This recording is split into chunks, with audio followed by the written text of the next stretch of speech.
Friends, మన ఈ విశ్వం చాలా విశాలమైంది. అలాగే ఎన్నో రహస్యాలతో నిండి ఉంది. వీటిలో చాలా వాటి గురించి ఇంతవరకు సైంటిస్టుల దగ్గర కూడా ఎలాంటి ఇన్ఫర్మేషన్ లేదు. వీటి గురించి సైంటిస్టులు ఎప్పుడూ ప్రయత్నిస్తూనే ఉంటారు. అలాగే చాలా మంది సైంటిస్టులు దీని గురించి వేరువేరు థియరీస్ ఇస్తూనే ఉంటారు.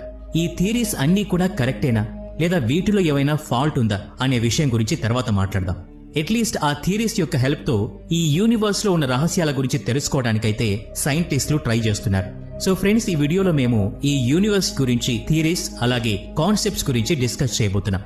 ఈ వీడియో చూసిన తర్వాత ఈ యూనివర్స్ ని చూసే మీ దృష్టి ఖచ్చితంగా మారుతుంది. అందుకని ఈ వీడియోని పూర్తిగా ఎక్కడా స్కిప్ చేయకుండా చూడండి. మరి ఇంకెందుకు ఆలస్యం, let us start our today's episode.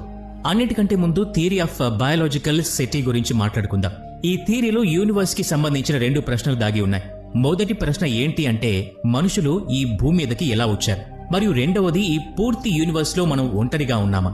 సైంటిస్టులు ఏం చెప్తున్నారు అంటే, యూనివర్స్ ని మన డిఎన్ఏను ఉపయోగించి ఎక్స్ప్లోర్ చేయవచ్చు అని. గార్జా నేషనల్ యూనివర్సిటీకి చెందిన గ్లాడిమర్ షెర్బాక్ మరియు మ్యాక్సిమ్ మ్యూకోవ్లు ఈ విషయాన్ని కొంచెం సీరియస్ గానే తీసుకున్నారు.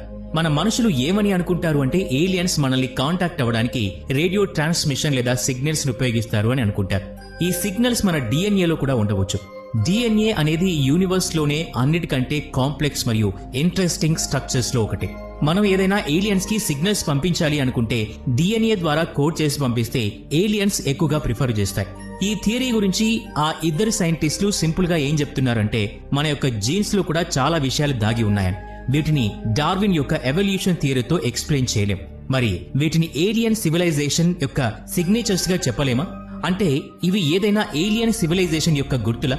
ఒకవేళ ఈ థియరీ నిజమైతే యూనివర్స్ లో ఇంకో ఏలియన్ సివిలైజేషన్ కూడా ఎగ్జిస్ట్ అయి ఉంటుంది. అంటే